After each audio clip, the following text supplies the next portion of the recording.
Él es activista internacional de los derechos humanos, él es Miguel Méndez Fabiani, y tiene una proposición para el pueblo venezolano, para los ciudadanos, para derrocar a Maduro.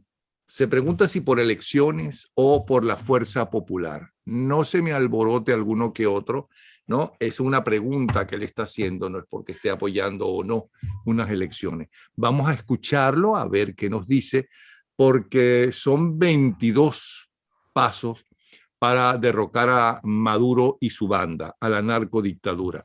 Y hay que escuchar todas las voces, porque lo importante, ¿no?, es que esa gente no solamente caiga, sino que además sea enjuiciada. Bueno, vamos a ver, bienvenido entonces, Miguel Méndez Fabiani.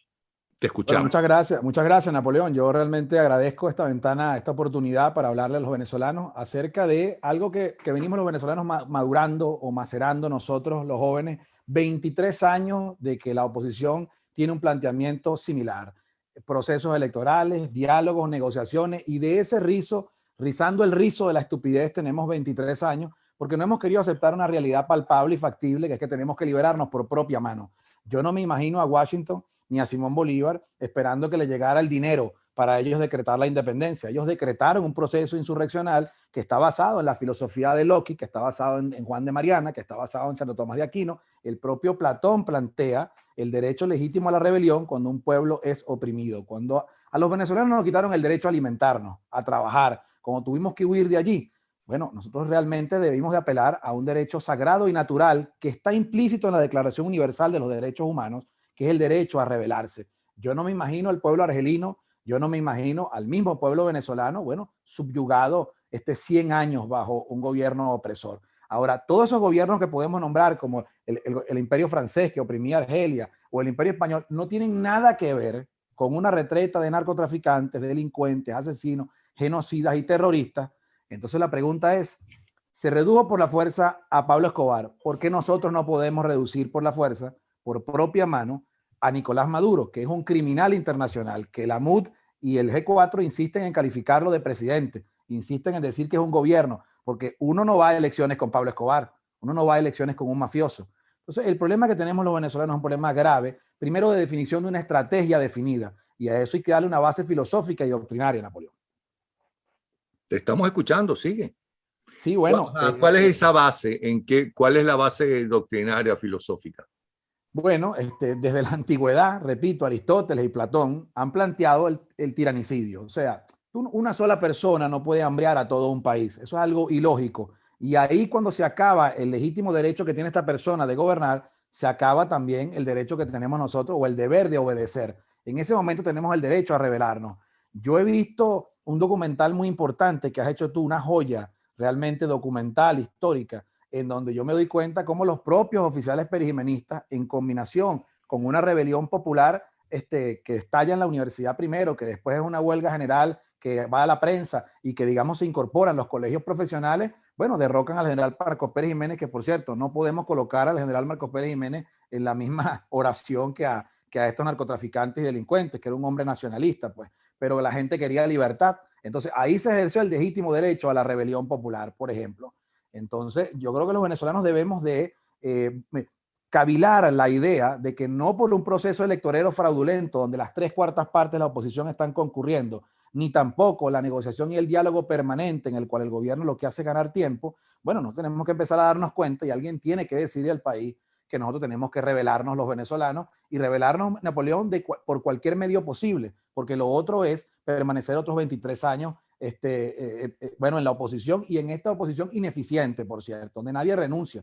No hay dirigente político que diga he fracasado en el manejo de mi partido o en la dirigencia opositora. Todos quieren permanecer allí en ese poder que llamo yo, en ese gobierno de oposición, manejando los recursos opositores que son ingentes, los activos en el exterior. Bueno, pero ninguno dice, mire, yo renuncio porque hemos fracasado en la estrategia esta. No, la estrategia es más campaña, más diálogo, más negociación. Ayer un diputado importante me escribía, Miguel, eso es inviable por el tema Siria. Yo le decía, no, inviable es que ustedes sigan esperando que la comunidad internacional, a la cual yo creo que no le importa mucho el destino de Venezuela, más allá de que no pase nada en Venezuela, de que el coste de represión no se eleve, Napoleón. O sea, los venezolanos tenemos que elevar el coste de represión al régimen, y eso es con una rebelión popular, con una huelga general, con una insurrección total, y eso es lo que tienen que hacer los partidos. Los partidos, Napoleón, ya no son partidos electorales, porque por la vía de elecciones no vamos a salir de esto. No son la lucha ya no es electoral, ni parlamentaria, ni cívica, ni constitucional, ni pacífica. La lucha de nosotros es por sobrevivir. Y cuando cualquier organismo está presionado y quiere sobrevivir, Napoleón hace lo que sea para sobrevivir. Ahora, lo otro es que ahorita 6 millones en el exilio, seamos de nuevo entonces 12 millones.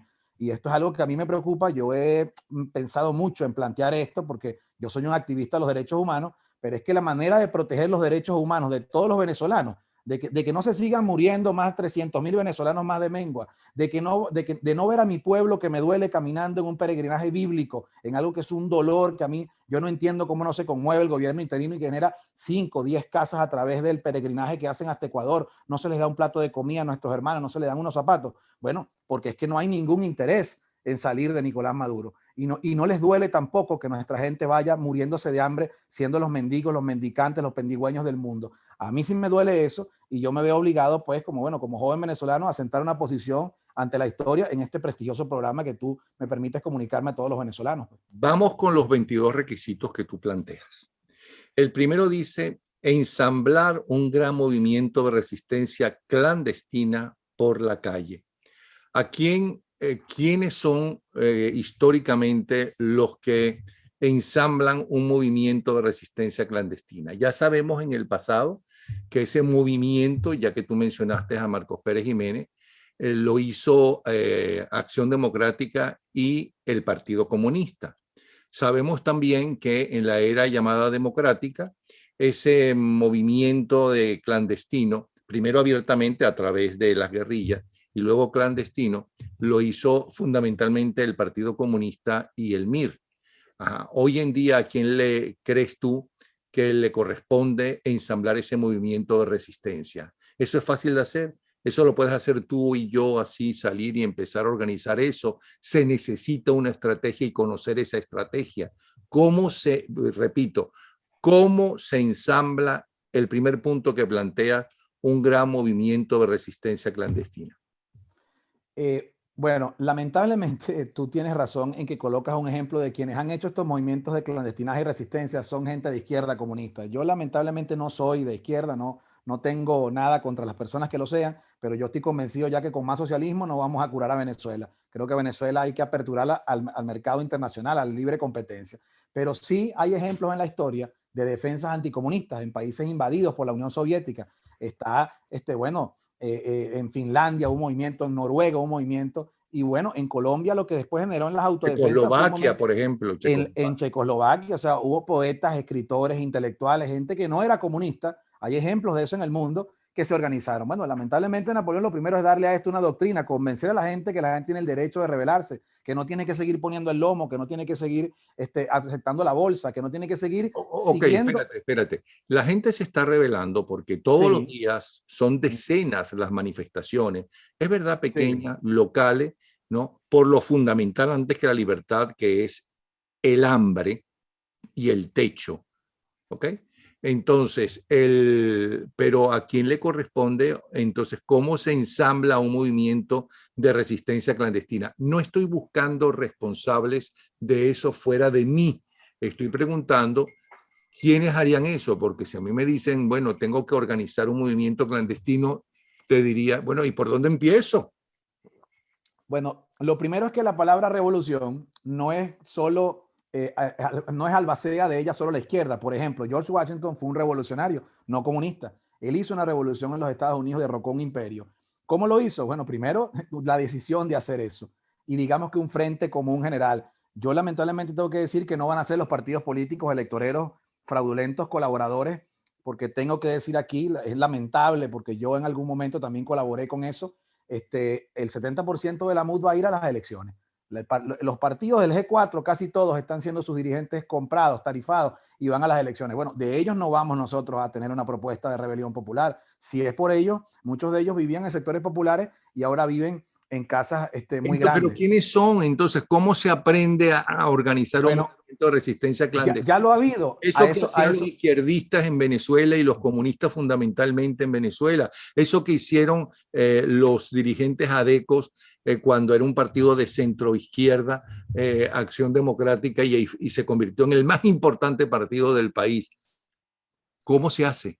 Bueno, esa es una pregunta interesante. Lo primero es que tenemos que haber gente dispuesto a hacerlo. Yo por lo menos estoy pregonando con el ejemplo. Yo sí estoy dispuesto a entrar a Venezuela en algo que no ha hecho nadie, que es el velandeo, meterse a Venezuela a activar el clandestinaje. ¿Qué haría falta para eso? Pues bueno, gente que tenga el desprendimiento personal, que tenga el honor, que esté dispuesto a sacrificarse por el país. Yo creo que hay muchos venezolanos de eso, porque a mí me llaman diciéndome, Miguel, si yo tuviera para dejarle comida a mi mujer en mi casa, a mis hijos, yo lucharía por cualquier medio que no es el diálogo, la negociación ni las elecciones. Yo creo que ese vacío, Napoleón, sí se va a llenar. O sea, hay venezolanos que están dispuestos, siempre los ha habido de la independencia para acá, Ok, te pocos, propongo, pero lo hay.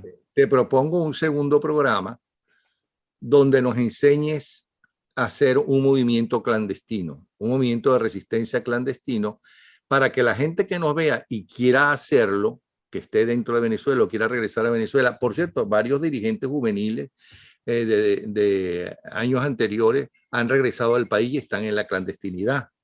Sí, eso es un Entonces, ejemplo. pero ¿cómo se organiza? Bueno, segundo punto, iniciar un proceso de agitación multitudinaria de comunidades populares. Bueno, ya eso ha ocurrido, Napoleón. ¿Tú te acuerdas una vez que este ministro que ahora está preso, que fue un violador de los derechos humanos, ahora lamentablemente se lo están violando a él, a Miguel Rodríguez Torres? Él fue al Táchira, donde yo estaba con los estudiantes, y dijo, aquí hay un estado preinsurreccional, porque es que la abuela nos daba arepa, el papá nos sacaba las cabillas y las clavábamos en las calles. Bueno, ellos perdieron la gobernabilidad, pusieron aviones de guerra a volar por encima del Táchira, porque habíamos nosotros tomado el estado. Y cuando digo nosotros es la resistencia tachirense, de la cual yo simplemente fui un ayudante allí, pero los líderes de esto saben quiénes son, no los quiero nombrar, pero han salido en tu programa varios de ellos jóvenes, otros están huyendo, unos se metían al país y salían, Tarek El Aissami los buscaba para matarlos. Este movimiento ya ha existido. Lamentablemente, Napoleón no es el que maneja los destinos opositores y no es el que maneja los recursos económicos. Un Oscar Pérez, mártir nuestro, hombre que se atrevió a alzarse, por cierto, en la misma doctrina que yo creo que hay que alzarse. No hay que poner bombas, ni hay que ejecutar a ningún hijo de general, ni hay que matar a gente inocente, no, pero sí se puede desestabilizar un país, se puede llevar a la ingobernabilidad escamoteando la gestión, que no pueda gobernar Nicolás Maduro, que por cierto, él no gobierna, él desgobierna, él destruye el país. Entonces, esas cosas, una rebelión popular, por ejemplo, bueno, yo fui adelante en la marcha de Napoleón con 1,5 millones de personas a Miraflores el día 11 de abril. Lo que pasó después, yo no lo veo. Yo veo que 1 millón de personas, y en la vanguardia íbamos gente que caía al lado mío muerta con tiros en la cabeza, lo tapábamos con una bandera y nosotros seguimos hacia adelante y casi llegamos a la puerta de Palacio. Esa es una rebelión popular. O sea, yo no estoy proponiendo nada que no hayamos hecho ya, pero esto lo ha detenido un proceso de empresarios. Ahora los vemos diciendo que hay que ir al diálogo con Nicolás Maduro porque por unos dólares venden a su país. Hemos visto políticos que han dirigido la causa opositora y lo que han hecho es irse a diálogos y diálogos. Bueno, todos están muy bien pagados y resulta que hay cuñados de importantes dirigentes políticos que después los sancionan en Estados Unidos porque son los que están triangulando el petróleo, Napoleón. Es muy grave. Uno aquí en Madrid, yo estoy aquí en Madrid, yo tengo una lista de gente que dicen de oposición y se la mantienen en las oficinas de los bolichicos, diputados aquí, no los voy a nombrar, pero sí tengo una lista de ellos. O ¿Por sea, qué no los vas a nombrar? No entiendo. bueno, porque mi vida aquí puede correr peligro porque esas personas manejan 10,000, 20,000 millones de dólares y yo soy un currante. Un currante quiere decir en Madrid una persona que trabaja de camarero, de cualquier trabajo que puedo conseguir. O sea, yo aquí no tengo el poder ni la figuración para protegerme de elementos que compran castillos en 90 millones de euros y que mantienen a diputados opositores. Pero sí te digo, sí sabemos quiénes son y sabemos lo que hacen aquí. ¿Qué es lo que hacen? Mantener un lobby en Europa para que todo en Venezuela siga como está, que es, bueno, que siga gobernando Maduro y que siga esta oposición que está muy cómoda y que nos dice que tenemos que continuar años en esto. Y bueno, pero entonces nuestros venezolanos sí están muriendo de mengua, los viejitos, las abuelos, las señoras. O sea, esto es algo que no puede continuar, Napoleón. Ayer este señor, un famoso asesor político dice que tenemos que elevar el costo de represión porque si no ya él da por sentado que Nicolás Maduro sobrevive este año, cuando la política de Donald Trump lo tuvo pegado contra la pared ¿Me explico? Creo que no fue lo suficientemente contundente, pero eso que dicen es verdad. Si la oposición no se propone elevarle el costo de represión, alzar a las muchedumbres, repito, no en un proceso comunista, pero sí de defensa legítima del pueblo venezolano, bueno, nosotros podemos pasar en estos 23 años más, pues. Esa es la El realidad. tercer punto del cual hablas, que también ha sido, ha vivido en Venezuela, convocatoria de una huelga general activa, popular y de calle de carácter eminentemente insurreccional. Bueno, tenemos que salir todas las calles. Bueno, cuando digo todas las calles, en Caracas viven 4 millones de personas. Con 100.000 que salgan, el gobierno puede caer. Y en Cumaná viven, votan Pero ¿quién convoca a esa gente? O sea, perfecto, estoy de bueno, acuerdo contigo. eso es lo Pero que tenemos que crear. ¿cómo Sí. convocar a esa gente para que esas 100.000 personas salgan, como más de 1 millón salieron el 11 de abril? Bueno, en eso andamos articulando, buscando gente en las comunidades populares. Mira, Napoleón, ya ese estado de insurrección en Petare, yo me acuerdo que la Guardia Nacional entró matando a una cantidad de jóvenes, pero no encontraron el cenáculo, el círculo de la gente que tenía la redoma de Petare alzada. O sea, las comunidades populares son rebeldes, pero no hay nadie políticamente hablando que encauce esa ira popular. No hay nadie que digamos que la englobe y la lance contra el gobierno, porque la verdad es que Nicolás Maduro podía caer fácilmente como Chávez impensablemente cayó también ese 11 de abril, pero no cae porque nosotros siempre estamos en el juego que quiere Maduro que estemos, que es el juego electoral. Ahí él no va a caer. En el juego de calle es cuando el gobierno tiembla, porque los comunistas me llaman a mí algunos y me dicen, Miguel, a las condiciones objetivas de las que hablaba Lenin, aquí, bueno, no es que la chispa sobre la pradera, es que la pradera tiene gasolina. Me lo decía a mí Douglas Bravo, por cierto, antes de morir, que falleció. O sea, estas condiciones son únicas para una rebelión popular, pero la dirigencia política nuestra nos habla es de elecciones libres con Maduro. Bueno, aquí, eso es seguir rizando el rizo de la estupidez, Napoleón. Un movimiento de gente decente que se percate ya que no es por la vía del G4. Yo creo que están haciendo. Cada día a mí me llama más gente en los artículos que publico. Me llaman gente de los sectores populares, que no puedo revelar el nombre, 5 o 6 personas. Así es como se genera un movimiento de defensa. Esa es la gente que arrima todo el barrio a protestar y la Guardia Nacional no puede con todo el barrio. Ahora, si puede con una pequeña manifestación en el en la plaza Brión de Chacaíto, contra eso sí puede el gobierno. Pero es que no hemos ido a las bases populares de nuestro pueblo, porque la oposición está desconectada, Napoleón, de las bases populares. La oposición es del 8% y yo creo que ni siquiera reúne ya a lo que reunía, que éramos los que votábamos en esa primaria, 3, 4 millones de venezolanos. Yo creo que hay que hacer una reformulación total y el planteamiento que tú muy responsablemente me exiges es, bueno, sí, yo doy la cara aquí para pedirle a los venezolanos que busquemos la manera de resistir por la vía de la fuerza, porque no podemos seguirlo haciendo por la vía constitucional, porque esa constitución es de Nicolás Maduro para hacer lo que le dé la gana. Pues. El cuarto punto que planteas, supongo que todo hay que hacerlo al mismo tiempo, incentivar la movilización y alzamiento masivo direccionado al Palacio de Gobierno sin retorno. Eso se logró el 11 de abril, pero eso ya se hizo. Con la cobardía de Chávez Fría, porque fue un cobarde, ¿ok? Porque nadie le puso una pistola en la 100 para que fuera con el rabo entre las piernas hasta Fuerte Tiuna a renunciar. Pero eso se logró. Luego la gente se fue. Lo que en todo caso se puede criticar de la gente es una vez que cae Chávez Fría en la madrugada del 11 para el 12, había que salir a festejar en todo el país. Pero la gente estaba muy cansada y no salió o consideró, bueno, ya, hasta aquí llegamos. Ahora que los políticos se vuelvan a ocupar de eso, que es otro error.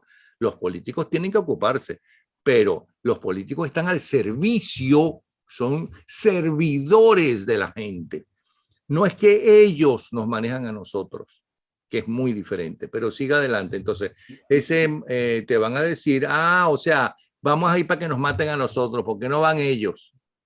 Bueno, tú acabas de dar en el clavo, ¿no? En el sentido de que nosotros los políticos son empleados nuestros y se deben a nuestra aprobación. Pero claro, como el Venezuela maneja un petroestado, cuando llega a la presidencia un político cree que, bueno, que es la reencarnación de Bolívar y Jesús juntos. Mira, Napoleón, ya eso se hizo. Como tú muy bien lo indicas, no pudo el gobierno, no pueden las fuerzas militares, nadie en su sano juicio va a masacrará 100, 200, pero no va a masacrar 20.000 personas de una marcha de 1 millón. Por eso es que se ha cuidado mucho el gobierno de que más nunca hay una marcha sin retorno a Miraflores. Yo te quiero decir algo, yo permanecí en la cabeza de la marcha, llegué a casi hasta la verja de Miraflores, después tuvimos que retirarnos a la Plaza Oliari, pero después nos fuimos caminando y yo me acuerdo que llegaríamos de 1.000.000, llegaríamos 100.000 a La Carlota en la noche, o sea, nosotros no nos fuimos. Ahora, fue en la madrugada cuando hubo un pronunciamiento de que Chávez efectivamente había renunciado y pedía la salida del país. Lamentablemente, Napoleón, a Chávez rindiéndose le iba muy bien. Él se rindió el 4 de febrero, lo sacaron en televisión. Se rindió el 11 de abril, se entregó y entonces vino el contragolpe. El error no fue de la gente, Napoleón, el error fue de los militares que dirigían el golpe o que dirigieron la situación en que no militarizaron el país y no metieron preso a los chavistas. Entonces García Carneiro se devolvió y después empezaron a conspirar para retornarlo. Yo lo que creo que eso, y también hubo equivocaciones ahí en la Junta, pero lo importante que yo creo es que Nicolás, eso lo aguantó Chávez en el año aquel, porque las condiciones económicas y políticas de Chávez eran muy distintas a las de Nicolás Maduro. Nicolás Maduro no tiene pueblo alguno que convocar, está muy debilitado y lo sostiene solo una cúpula de la Fuerza Armada, porque el resto de la Fuerza Armada está hambreada, está también pasando mucho trabajo y necesidad, y yo dificulto que cuando le den la orden de masacrar a su propia familia que viene ahí marchando a tomar esa instalación militar en una ciudad como Cumaná o Puerto de la Cruz, van a salir corriendo ellos del gentío afuera y entonces el coronel tiene que llamar al presidente, mire, yo no puedo masacrar a este gentío aquí. Lo que le hizo a Chávez, bueno, varios generales que estaban ahí que le dijeron, presidente, no podemos matar a una gente donde viene nuestra familia, usted tiene que renunciar. Y así es como poco a poco, como en el documental que tú decías de Pérez Jiménez, así es como se convence a esa persona de que lo van a ejecutar, va a ser presa de un juicio popular o tiene que salir del país. Yo asevero en este programa, y no con esto no realizo una afirmación temeraria de que Nicolás Maduro caería si hay una rebelión popular en 3 o 4 ciudades de la nación al unísono y no con millones de personas, con cientos de miles. El problema es que nuestra dirigencia le pagan y cobra para que eso no ocurra. Y de eso yo tengo pruebas, pues, de que hay gente que previene, de que son muros de contención para que no ocurran, porque lo que le tiene miedo el chavismo es a una revolución como la del 11 de abril, no comunista, por cierto. Ahora vamos con el siguiente punto que planteas. Movimientos de liberación, no partidos electoreros, deben organizar la insurrección total de las barriadas populares en las principales capitales. ¿Es Nicolás, eso posible? Es que no es que es posible, es que es nuestra única opción, Napoleón. ¿Qué hace un partido político de oposición ahorita buscando al dirigente deportivo tal para las elecciones? ¿Cuál? Si Nicolás Maduro es presidente porque se robó unas elecciones con Henry Falcón, que se prestó para eso. Y los mismos que acusaban a Henry Falcón de bandido ahora van a estas elecciones, dicen que van porque no queda de otra. Bueno, van porque ellos cobran por eso, porque forman parte del sistema cohabitador. Entonces nosotros los venezolanos de bien, que no queremos un cambur, que en 23 años no hemos aspirado a un carguito de diputado, porque con esa chapa no es nuestro móvil lucrarnos de eso, sino servirle a la nación y a la patria y liberarla realmente de este yugo comunista para que sea próspera y volvamos todos. Ya entendimos que buscando unos boticos para que el compañerito sea concejal o el otro miembro del partido tal sea gobernador, bueno, se van a llenar ellos de dinero allí porque ciertamente el Estado narcotraficante les envía, ya no de la renta, sino del narcotráfico les envía dinero. Pero nosotros, Napoleón, ¿qué vamos a hacer con que un ex gobernador de Miranda vuelva a ser gobernador de Miranda? ¿Qué vamos a resolver nosotros con eso? Entonces, por eso digo, la lucha ya no es electoral, no es partidista, no es constitucional y tampoco es pacífica, porque allí es donde quiere tenernos Maduro. Nosotros tenemos un derecho universal humano que nos asiste, que es el derecho a la rebelión. Y tenemos que internalizarlo, convencernos de eso, repetirlo. Ahora, si uno ve a ciertos personajes del gobierno interino, están haciendo campaña. Yo no sé campaña para qué, porque están inhabilitados. Es una reducción a lo absurdo. Pero la rebelión popular sí está en la Constitución. La rebelión popular es constitucional y supraconstitucional, Napoleón, porque es un derecho universal que emana del derecho natural divino. Lo dice Santo Tomás y lo dice Juan de Mariana. Y la gente que no sea religiosa, pues bueno, está en la Declaración Universal de los Derechos Humanos, que se encargó de meterla allí, aquel bloque de la Unión Soviética. Lo incorporaron implícito. O sea, todo pueblo tiene el derecho a rebelarse si está siendo hambriado, asesinado y oprimido por una cúpula de 10, 20 personas. El alto gobierno, el alto gobierno, Napoleón, de Nicolás Maduro, no es sino 10, 20 personas que gobiernan ahí. Los propios chavistas están dispuestos a irse con su dinero, muchos de ellos, que después, por cierto, tendremos que irlos a buscar a donde estén. Pero el gobierno caería fácilmente. Es un gobierno frágil, es un gobierno que se está desmenuzando, despedazando. Ahora, no hay quien le dé un empujón a eso, porque lo que hay es gente para formar parte del cortejo, para el toleo a la limón, para hacerle la comparsa a Nicolás Maduro. Y bueno, habemos venezolanos que no queremos morirnos en el exilio, que amamos entrañablemente a Venezuela, que nos consume un fuego interno de que estamos dispuestos yo no tengo familia, no me he casado, yo estoy dispuesto a ingresar al país. Y yo sé que como yo, hay decenas de miles de venezolanos que ya ¿Y qué saben que esperas para ingresar al país? ¿Qué es lo que estás? bueno, yo quiero proponerlo a través de esta ventana, quiero proponerlo para hacer realmente ese grupo que tú me preguntas, ¿cómo se hace? Bueno, yo he tenido grupos como ese en mi urbanización donde yo vivía. O sea, yo los he visto crearse espontáneamente, que gente te dice, yo he visto el Táchira, yo he visto Mérida. Hay dirigentes que, bueno, no quiero nombrar, pero que son muy importantes, dirigentes estudiantiles que lo han hecho. Ahora no se les ha permitido porque después viene una elección. Yo lancé junto con un grupo de militantes sindicalistas, una huelga general, y me la quebró el partido del interinato que se fue a las elecciones de Henry Ramos Ayub, unas elecciones regionales en 2016.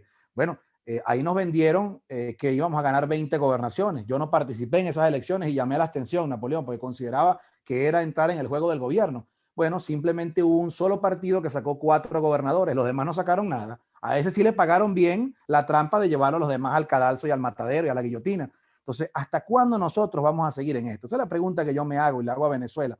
Nosotros los venezolanos tenemos que hacer acervo de dignidad. Esta es una lucha, Napoleón, moral y ética, no es una lucha electoral, no es una lucha partidista, no es por ver quién es el zorro viejo de la oposición o por ver quién es el joven nuevo rico que se roba más y que saca a toda su familia del país. Es una lucha tal cual como esa junta patriótica de venezolanos que corren riesgo, que están dispuestos a arriesgar su libertad, su vida y su familia, pero que tú sentándote con ellos en ese documental te diste cuenta que eran gente que no lo hicieron por dinero, el señor de la farmacia, el teniente tal, el capitán tal, son venezolanos de bien y de honor. Yo creo que todavía quedamos venezolanos de eso. Yo creo que la lucha no está perdida, pero tenemos que hacer un viraje estratégico importante, tenemos que implementar otras tácticas y no me vengan a decir que en una nueva negociación de Noruega o en un nuevo diálogo de Dominicana es que nosotros vamos a encontrarle salida a un problema que es policial y militar, Napoleón. No es diplomático, ni es político, ni es electoral.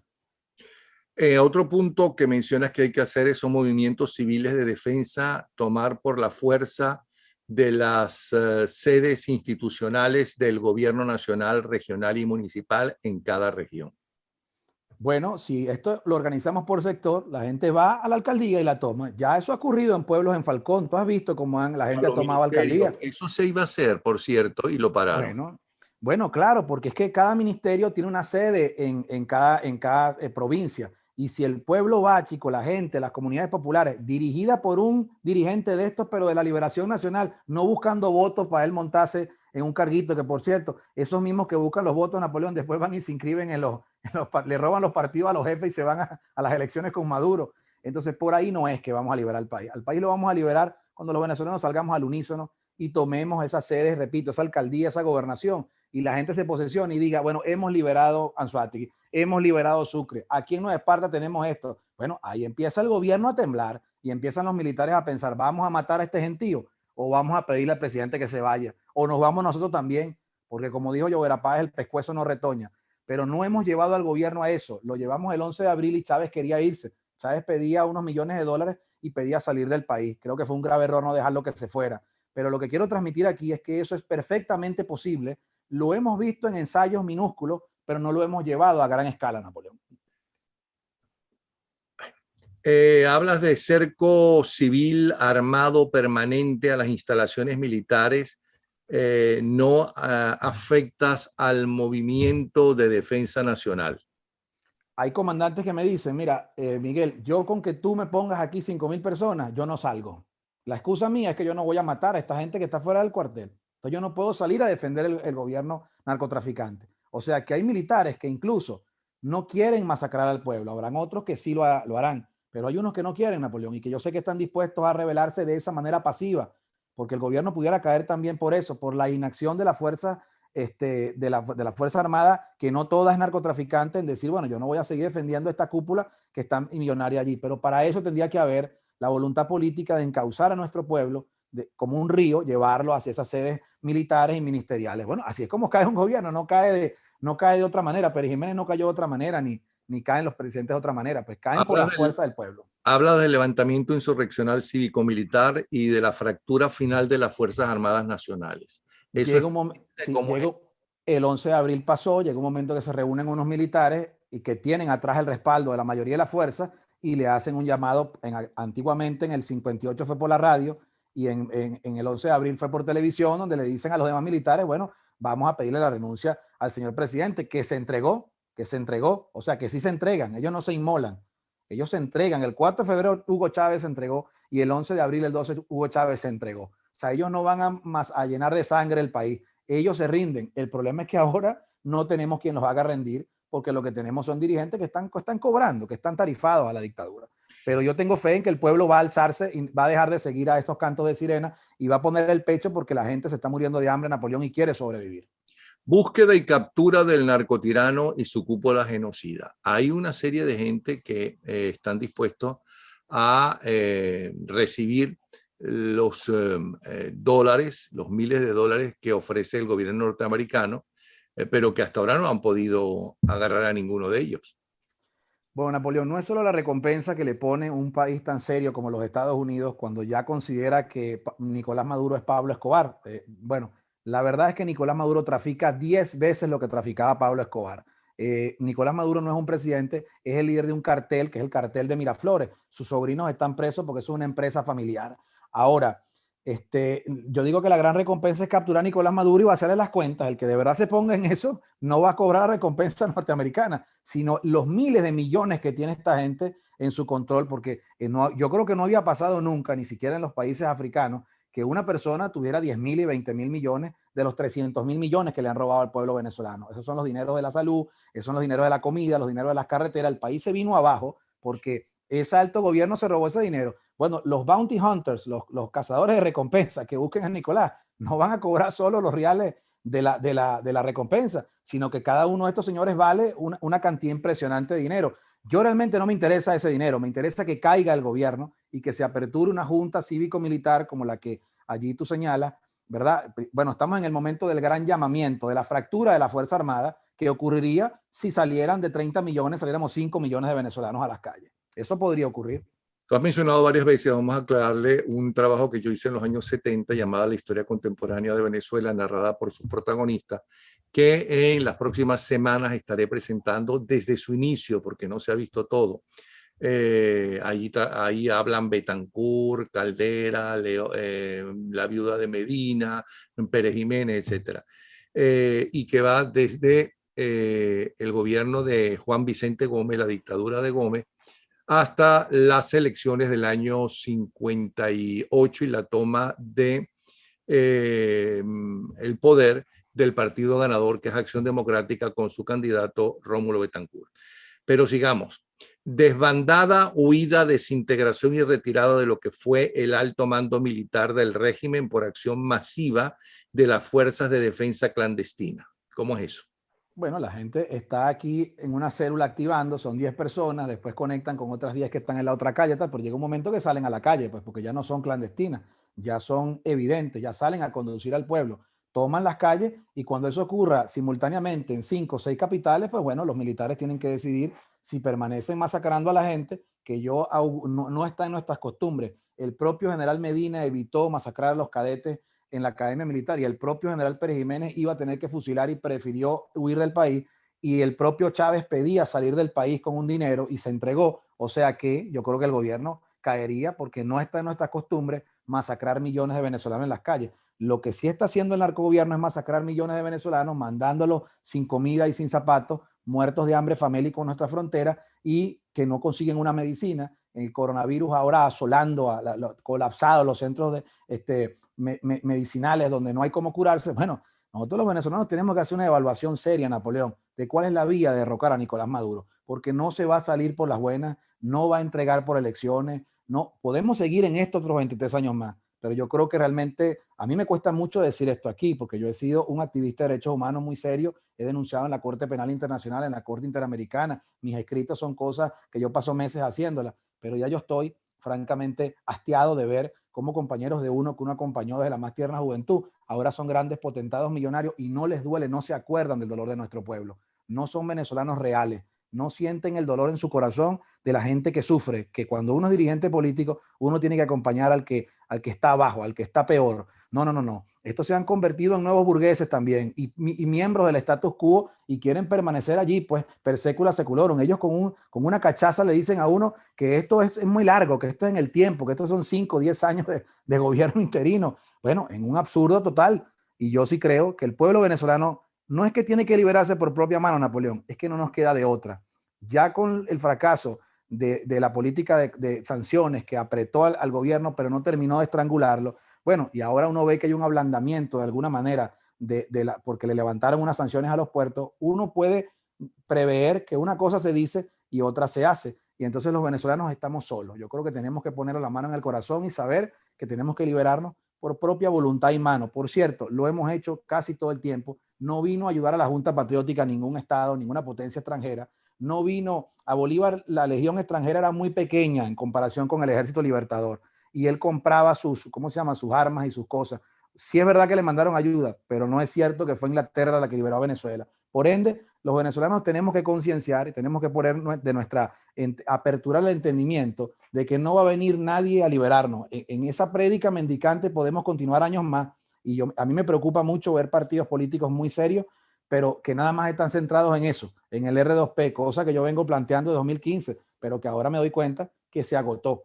Y también yo en algún momento, bueno, ayudé a que hubiera elecciones y tal y referéndum, pero ya a 24 años sabemos que la única vía por la que hemos tenido éxito para derrocar a Hugo Chávez fue una rebelión popular con digamos, un pronunciamiento militar, pero provocado ¿por quién? Por la gente. Por cierto, solo en Caracas, yo aquí lo estoy planteando en 4 o 5 ciudades principales, que es perfectamente posible, pudiera ocurrir, pero tenemos que crearlo. No va a ocurrir por generación espontánea. No, pero que el 11 de abril no solamente fue en Caracas, hasta en la isla de Margarita, que es una isla y que Sí, es más bien pacífica, hubo manifestación ese aquel. es nuestro pueblo.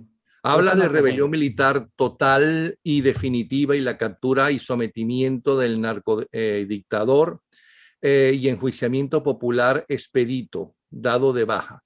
Entonces, ¿qué quiere decir? Una rebelión militar, la gente está muy decepcionada en general de los militares.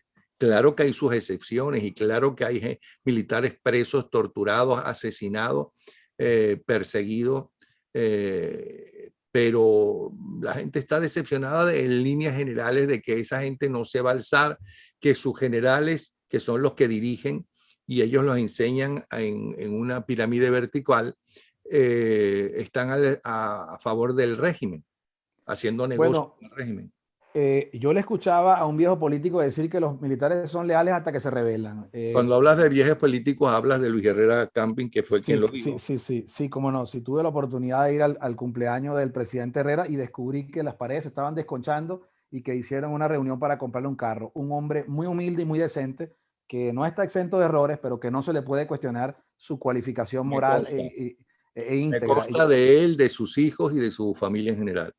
No es mi familia social cristiana, pero yo creo que hay que reconocerle a esos líderes morales y creo que tenemos que volver a eso, Napoleón, a gente que de verdad no esté en los cargos públicos para apropiarse de los dineros públicos, sino más bien para administrarlos en favor de la gente. Bueno, los militares, Napoleón, se rebelan, pero se rebelan es con la gente en la calle. Ellos son chavistas hoy, pero dejan de ser chavistas cuando su dinero el que tienen afuera, la seguridad de su familia y la de sus hijos, corre riesgo. Entonces, en ese momento desobedecen al narcotirano cuando lo ven solo y obedecen al pueblo y le dan la mano y le dan el brazo a la gente que está en la calle. Pero para eso tiene que haber una junta patriótica y no es el G4 ni es el gobierno interino. Eso no tiene el más mínimo propósito de revelar a nuestra gente. Bueno, tú eres activista internacional de los derechos humanos y estás diciendo que se necesita un enjuiciamiento popular a Maduro. Ya sabemos lo que es un enjuiciamiento popular y si no que le pregunten a los italianos cómo fue el enjuiciamiento a su dictador o que le pregunten, qué sé yo, cómo fue el enjuiciamiento popular a Gaddafi, por ejemplo. Yo creo que los tiranos corren rápido, muchos de ellos, Idi Amin Dada, bueno, los hay de derecha, los hay de izquierda, porque se percatan en un momento que si la gente los agarran, el juicio es expedito, es popular y los ejecutan, pues no, eso ha ocurrido. ¿Por qué? Porque una persona que bombardea a su propio pueblo, como en el caso de Gaddafi, que mató mucha gente, bueno, la gente después que lo agarra, ahí no se le puede preservar el derecho humano. Ojalá que Nicolás Maduro respondiera. Yo fui a la Corte Penal Internacional y introduje una denuncia con el prestigiosísimo Diego Arria a Hugo Chávez. En ese momento se inició un proceso que ojalá yo creo que va a tener conclusión con Nicolás Maduro. Pero si Nicolás Maduro no se apura y el pueblo venezolano, que yo lo conozco como es de rebelde, él es muy manso hasta que un día se levanta ¿verdad? Como se levantó el 27 de febrero, como se levantó ese día del 11 de abril. Cuando él se levanta, no hay quien lo detenga. Eso ya no tiene cómo represar la ira popular, la iracundia general. Yo le recomendaría a los chavistas que abandonen el poder antes de que su propio pueblo, ese que ellos mientan y dicen que gobiernan y que poseen, ya ellos embelesados en el goce sensual del poder, yo creo que muchos de ellos van a ver cómo le van a incendiar la casa y cómo la gente va a empezar a buscarlo y entonces corren como ratas asustados, porque yo me acuerdo cuando en la embajada de Cuba tuvimos que apersonarnos allí porque la gente iba a entrar a la embajada, iba a haber un asesinato seguramente, y yo tuve que preservar la integridad a los que estaban dentro de esa embajada, porque si los agarraban, no se podía permitir que invadieran una embajada, no importa que sea la de Cuba, porque hay un marco internacional de derecho público, pero la verdad era que la gente le cortó la luz y iba a entrar a buscar a esos tipos allá adentro. Entonces yo creo que ellos saben muy bien lo que les viene y esta vez no es sectores en el este de Caracas, ni en el Cafetal, ni en las Mercedes. Esta vez las barriadas populares de Venezuela se van a insurreccionar. Ya hay focos de insurrección hasta en los malandros, en esos barrios. O sea que no es nada que yo esté inventando que no exista ya. Y los he visto alzados en las bocas calles de los barrios combatiendo con la guardia, pero no ha habido conducción política para eso, Napoleón. No le hemos dado eso a organicidad, no ha sido una política y no hay un grupo con una doctrina. Oscar Pérez, mártir de la democracia, hombre que a todos llevamos en el alma y en el corazón, porque yo sí desde el primer momento me percaté que no era una jugada del gobierno, lo ejecutaron y respetándole sus derechos humanos, él rendido. Pero analicemos cuál fue la actividad de Oscar Pérez. Oscar Pérez tomaba comandos regionales y no fusilaba a la gente que estaba allí, porque él sabía que esos eran guardias, pero realizaba acciones y tomas de desestabilización importantísimas. Lamentablemente los servicios de inteligencia lo capturaron, lo siguieron y lo ejecutaron. Pero si hubiera 15 Oscar Pérez, si tuviéramos 20 grupos de esos en cada estado, seguramente no pueden reducir a uno solo con 13 personas, que era el grupo de este hombre que ahora nosotros llevamos en el corazón porque es un verdadero mártir de la resistencia. Ahora, contrapongamos eso a los jefes de los partidos políticos que están muy cómodos mandando a votar en el exterior, ¿no? Yo creo que yo por lo menos lo digo, si se ofrece la oportunidad, yo sí estaría dispuesto a ingresar al país a intentar organizar estos grupos que siempre intenté organizarlos. En la resistencia estuve al frente siempre en las marchas, viendo cómo asesinaban a esos jóvenes y yo no entendía cómo con aquella vergüenza desproporcionada después nos llamaban a votar con los mismos narcotiranos que asesinaban a nuestros jóvenes. Yo creo, Napoleón, que ya basta, que el pueblo venezolano ha clarificado sus ideas, que el pueblo venezolano tiene ya una percepción de lo que no quiere, solo que bueno, no termina de morir el interinato, no termina de nacer esta nueva oposición que yo la llamo defensa nacional o una Venezuela en resistencia nacional. O sea, tiene que haber un grupo de venezolanos que nos pongamos de acuerdo. A mí me llaman mucho y esta llamada tuya, por ejemplo, es una muestra de que algo tenemos que ensayar que no hayamos hecho ya, porque seguir haciendo lo mismo implica los mismos resultados. Otro punto, erradicación eficaz y supresión total del grupo guerrilleros y terroristas delincuenciales y colectivos armados. Eso se puede hacer en la oposición. La Colombia de los años 90, matan ministros, vuelan aviones, el narcotráfico compra partidos completos y llega el presidente Uribe en el año 99, 2000 al poder. No podía ir la gente a su finca. Bogotá era un polvorín. Bueno, y entonces con asesoría internacional y con los hombres leales de la Fuerza Armada, que los había, patriotas colombianos, tomaron y redujeron a la guerrilla. Presidente, yo cuando tú planteas esto es estando en la oposición, todavía con la narcotiranía en Miraflores y en Fuerte. No, bueno, ya hubo la fractura militar y ya cayó el gobierno. Los grupos irregulares que no huyan, que yo te garantizo que las guerrillas empiezan a evacuar al país cuando se enteren que Nicolás Maduro no los protege, que los aviones ahora van a ser utilizados para expulsarlos a ellos de nuestro territorio venezolano y nacional, para que no sigan expoliando y saqueando la riqueza, yo te garantizo que se van. Ahora, habrá que tener una política una política de seguridad importante, que yo creo que hay grandes expertos en seguridad en la oposición partidista y también en esta oposición que no es partidista, que tendremos que hacer una gran política de seguridad, porque ¿quién va a invertir en un país donde está el Wilexi, el Coqui? Eso hay que reducirlos y lamentablemente si ellos no se rinden, pues habrá que reducirlos por la fuerza, como habrá que reducir a Nicolás Maduro si él insiste en seguir destruyendo el país y siendo un capo narcotraficante. O sea, lo que no podemos decir es que hay que tratar a Nicolás Maduro como un político y que estos delincuentes vamos a ir con unas rosas y con un ramo de rosas para que ellos consignen sus fusiles. Hay que entrar a buscarlos. Y bueno, eso es muy polémico, pero ¿es eso o continúa el país siendo un país donde no hay ningún tipo de seguridad? ¿Qué turista va a ir a Venezuela si lo atracan y lo matan, lo violan. Tenemos que poner un orden en el país. Lamentablemente es con una política de seguridad de mano dura. Es lamentable, pero es así. Instalación plena y definitiva de una Junta Cívico-Militar de Gobierno en Miraflores, consenso nacional plural en torno a un gran proyecto nacional de políticas públicas con participación y consulta de amplios sectores de la sociedad y elecciones democráticas y verdaderamente libres con obligatoria supervisión internacional. Bueno, hay un consenso en que la mayoría del G4 son partidos inscritos en la Internacional Socialista. Por ende, las soluciones que ellos proponen para el socialismo comunismo, es un socialismo moderado. Y ya vemos lo que creemos, Napoleón, que tenemos que, sí, hay que atender a la señora que tiene 9 hijos, pero que tenemos que ir a una política de apertura económica general, que hay que llamar la inversión, porque hay partidos opositores que creen que todavía podemos recuperar a PDVSA. Y resulta que tenemos que abrirnos al capital internacional porque estamos en la más estruendosa ruina. Tenemos que abrirnos a la inversión extranjera para poder darle empleo a nuestro país. Bueno, yo por eso hablo de un proyecto de políticas públicas de consenso, pero de avanzada, muy similar a la reforma que quería generar el presidente Carlos Andrés Pérez con aquel gabinete de luminarias, que fue yo creo que uno de los mejores gabinetes, pero no se le dejó concretar esa reforma porque a lo mejor él no le explicó. Conclusión, tenemos que ir a un gran acuerdo nacional, pero no de más socialismo, de más repartidera de bolsa de comida, de más bolsas, de más bloques y techo de zinc. Entonces, de eso se trata la recuperación económica, que si llega rápido, Napoleón, si llega en un par de años y la comida aparece, ese gobierno no lo tumba más nadie, porque sería un gobierno que le daría una efectiva solución a nuestro país en materia de alimentos, sobre todo, y de empleo. Ok, pero si es dentro de 1 o 2 años, como tú dices, mientras tanto, si no hay las bolsitas de club y ese tipo de cosas que no son exclusivas, por cierto, del narcochavismo, porque vienen de mucho antes, ¿cómo hace la gente mientras no haya puestos de trabajo, mientras no y los alimentos estén cada vez más caros? ¿Cómo hace la gente para sobrevivir? Bueno, ya ingresaríamos en un terreno que le tocaría a un experto macroeconómico, pero yo sí sé y entiendo que de la ayuda que vamos a pedir tienen que prestarnos más o menos unos 6.000 millones de dólares. Y por supuesto que inicialmente, así como lo hizo el general, el contraalmirante, eh, eh, el que tumbó a Pérez Jiménez, ¿cómo se llama? El señor que asumió la Junta cuando se me fue el nombre de él. Ah, Bueno, es que él era en ese momento el más alto sí. militar con mayor graduación, que luego fue presidente de la Junta y luego se Y se lanzó como lanzó a candidato. candidato. Bueno, él tuvo un plan de emergencia. Él llegó un momento, él dice en tu documental, él dice, la gente estaba muriendo de hambre. Ahora, cuando cae Gómez y recibe López Contreras, también hay un plan de emergencia. Y eso no era un gobierno de izquierda. O sea, evidentemente al principio tú tienes que pacificar la calle porque vienes de una rebelión popular.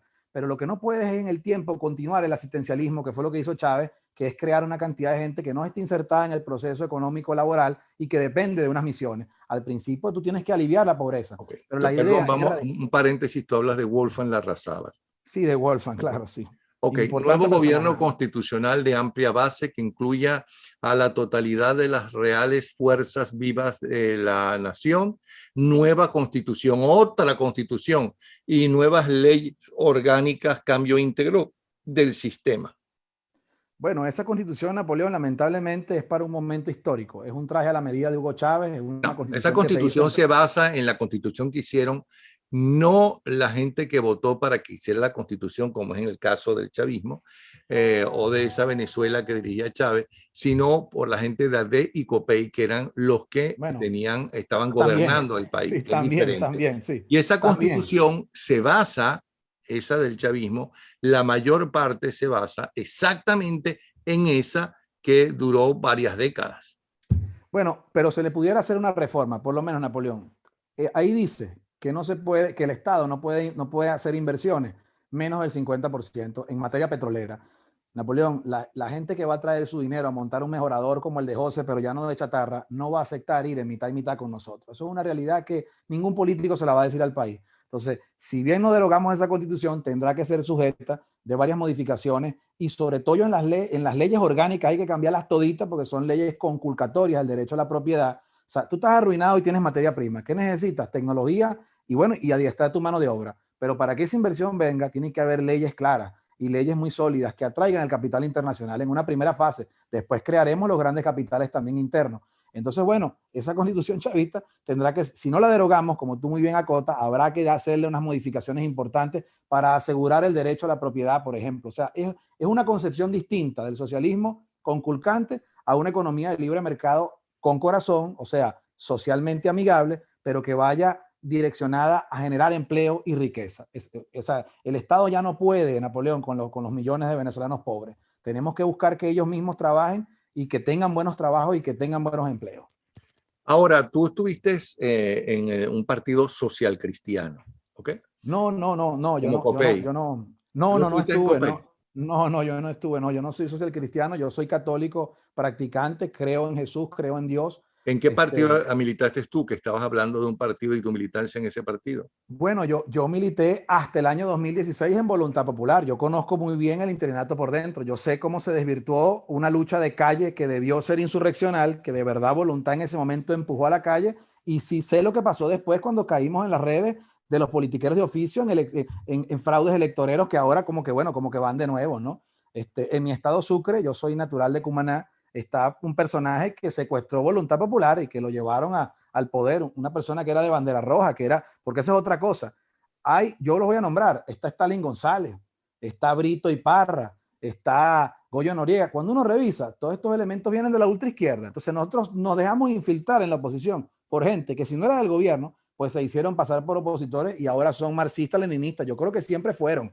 Y entonces ahora están dispuestos a colaborar con el régimen.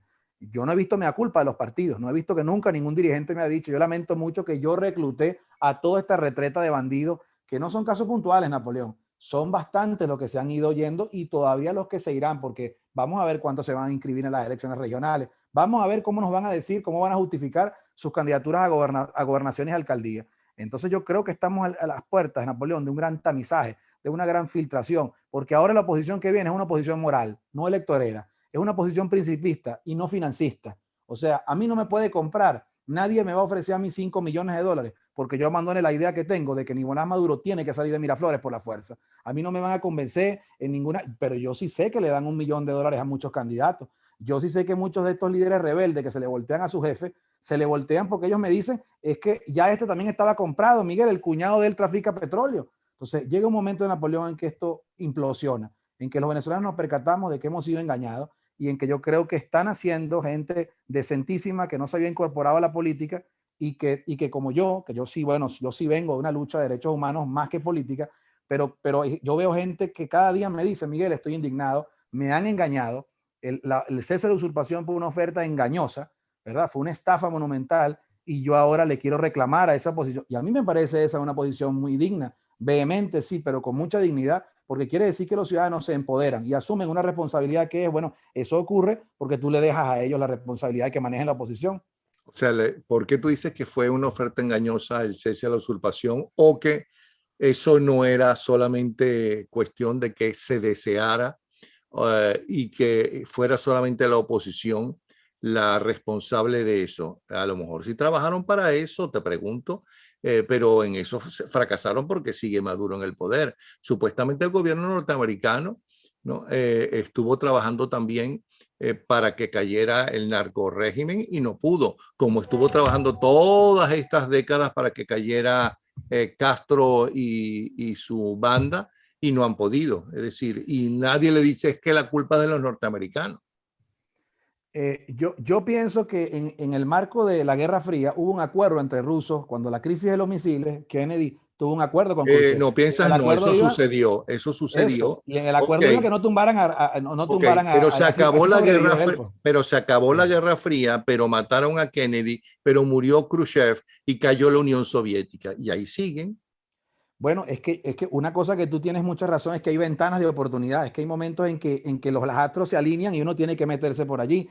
El gobierno interior en los primeros meses, que tenía un arrastre popular importante, no tuvo la intención, no tuvo la voluntad de rebelarse contra Nicolás Maduro. ¿Por qué? Porque lo que le contestaban ellos a mí y a la gente es, esto es con tiempo, esto es poco a poco. Claro, ¿qué buscaban? Poner la mano a los activos internacionales. Ninguna oposición del mundo tiene Citgo, ninguna oposición del mundo tiene monómero, ni tiene Lunasa. Esos son bienes de la nación, los cuales nosotros no tenemos ninguna, o sea, no sabemos cómo se maneja eso, porque no hay contraloría, porque la asamblea se paga y se da el vuelto, y resulta que los venezolanos no sabemos cuál es el dinero. Yo me atrevo aquí a decir que ha habido la intención de tener esos activos por el mayor tiempo posible y que no es la idea agarrar el dinero de esos activos para financiar un movimiento de liberación. No hay un núcleo en Caracas de gente que esté arengando en los barrios del gobierno interino. No, están en las elecciones. Si andan encampañados, algunos con permiso, otros sin permiso. Entonces eso indica, Napoleón, que ha habido un despropósito gigantesco, que es pensar que Nicolás Maduro, por la presión internacional, podía ir a unas elecciones y entregarle poder a Guaidó. Esa fue la política del gobierno interino, y fracasaron en ella y no reconocen su fracaso y no renuncian. Y yo creo que a 2 años de ese fracaso, si Juan Guaidó tuviera dignidad, ya hubiera dimitido, presentarle sus excusas al país y pasar a la historia como un hombre con dignidad, pero no. Él va a hacer lo que hacen todos los jefes políticos, que se quiere morir allá en el cargo de presidente. Un presidente que no preside ni siquiera la garita de vigilancia que tiene al frente de donde él está escondido. La maneja el narcorrégimen porque lo tiene espiado hasta con los propios. Bueno, yo recuerdo que Stalin González, que ahora es un gran traidor que va a las elecciones, era el segundo vicepresidente de la Asamblea. O sea, ¿de qué estamos hablando? Los traidores se sientan con él y están ahí y ahora están llamando a elecciones. Entonces, bueno, Napoleón, esto es una muy buena oportunidad para que los venezolanos nos quitemos la venda y veamos la realidad y sepamos que nos han manejado, en el peor de los casos, hombres incapaces, fracasados, mediocres, pero en el peor de los casos, gente que está tarifada por el narcorrégimen. Y yo creo que viene un nuevo liderazgo. Yo, como fui siempre un asistente, un ayudante, no vieron mi nombre los venezolanos a una candidatura a la alcaldía de gobernación, porque yo estaba muy claro que lo que había era que derrocar al gobierno primero. Pero es que aquí se han invertido, están la carreta por delante de los caballos. Muchos de estos tipos quieren ser presidentes. Guaidó es presidente, pero no ha derrocado a Maduro. Bueno, y Maduro es el que está en Miraflores y manda en Fuerte Tiuna. Entonces yo no sé qué, es presidente de la nada, pues. Pero bueno, es un gran negocio ser presidente de la nada. Yo lo digo y asumo la responsabilidad de decirlo. Por eso es que tiene que haber otra oposición, una oposición real, Napoleón, una oposición moral, ética y principista. A mí me encanta tu programa porque tú siempre apelas a eso, buscas gente ética, gente moral. No podemos seguirnos dirigiendo por gente que tienen únicamente ansias de lucro desmedido y que ellos y su familia sí están afuera y son millonarios. Yo estoy afuera porque a mí me secuestraron y me llegaron a mi casa y tuve que salir corriendo, pero con ganas de irme mañana a mi Venezuela a pelear como hacían nuestros padres de la democracia, hacían el velandeo, volvían a ingresar al país y los volvían a capturar y los volvían a expulsar. Yo creo que nosotros tenemos que hacer acervo de dónde venimos. Somos hijos de líderes independentistas importantísimos, somos hijos de grandes demócratas que han dado grandes luchas y tenemos que apelar a ese crisol y buscar de nuevo el espíritu libertario, porque si seguimos buscando políticos partidistas, negociadores, calculadores, pues seguiremos 23 años más en esto. Yo me niego a eso. Bueno, Miguel, queda en pie el primer punto que tú planteas y que lo voy a repetir: ensamblar un gran movimiento de resistencia clandestina por la calle. Ok, bueno, nuestro deber es luchar para que se respete la Constitución.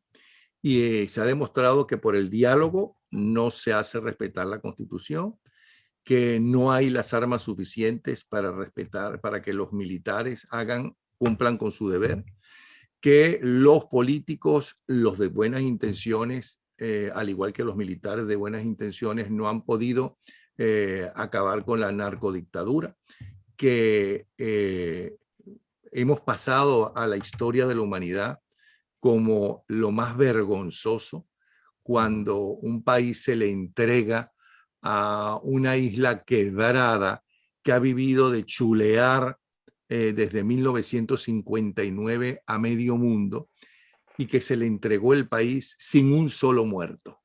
Se le entregó, se fue para allá a entregarle no solamente el país, sino las riquezas del país a costa del hambre de la gente. A mí me parece eso vergonzoso y que es una raya que tenemos en la historia. ¿Okay? Como sociedad, no solamente los militares y los dirigentes políticos. Es muy lamentable, pero así van a pagar justos por pecadores. Pero bueno, entonces tú me dirás cuándo nos das esa clase para organizar un gran movimiento de resistencia, cómo se organiza, ¿okay? Para que esa gente que te está viendo y que está en el país o quiera regresar al país pueda hacerlo. Consulta con tu gente, consulta con inclusive con esos que lo hicieron en aquella época que aún puedan estar vivos. ¿Okay? Nos estamos reuniendo, tenemos un manual de procedimientos, hay pasos que hay que hacer, hay cosas de cómo organizarse, estamos en eso, hay gente que ya está colaborando. Yo no vengo aquí a lanzar una idea al voleo de la cual yo no tenga conocimiento, no haya estudiado ya por años cómo se maneja el clandestinaje, cómo se maneja la compartimentación, cómo se maneja que la información no se filtre, cómo efectivamente 3, 4 personas detienen una calle e inhabilitan a un puesto de la Guardia Nacional. Lo que no podemos hacer, Napoleón, es, bueno, continuar por donde vamos. Yo te pido dispensa si en algún momento la angustia venezolana que me embarga el espíritu, que me duele mi país, que me duele mi gente, que cada vez que veo el noticiero todos los días, no me invade la desesperanza. Lo que me embarga es un ardimiento interno de combatir por mi país por cualquier medio posible, porque como tú dices, da mucha vergüenza lo que nos ocurre, pero también te apuesto a que llegado el momento justo, los venezolanos se van a levantar y vamos a participar en una jornada libertaria, porque yo sé que eso está en el ADN venezolano. Lo que pasa es que lo tienen represado, lo tienen ahí contenido. Eso no se va a poder contener más y veremos jornadas libertarias venezolanas, los veremos correr como los vimos el 11 de abril, los veremos derrotados y sí veremos la recuperación de Venezuela, porque más somos los venezolanos patriotas que los venezolanos traidores. Y cuando hablo de cómo se organiza un movimiento de resistencia, no estoy pidiendo que digas cosas que van a afectar a la lucha por la independencia de Venezuela de Sí, Cuba. es así. Sino que me parece tan vergonzoso eso, la independencia de Venezuela de Cuba. Bueno, pero lo vamos a lograr. Bueno, Fuimos un país que liberamos 5 naciones, lo vamos a hacer. Te pido es que, bueno, le diga a la gente cómo se organiza en cualquier parte del mundo eso, cosa que de sobra saben esta banda de narcotraficantes cómo se hace. El problema es que mucha gente que pudiera hacerlo en la oposición contra ellos no saben cómo organizarse. Bueno, vamos a ver cómo se organiza. Esperamos que nos lo diga, ¿ok? Muchas gracias. Miguel Méndez Miguel Méndez Fabiani, activista internacional de los derechos humanos. Gracias, Miguel. Nos vemos. Muy amable. Gracias. Chao.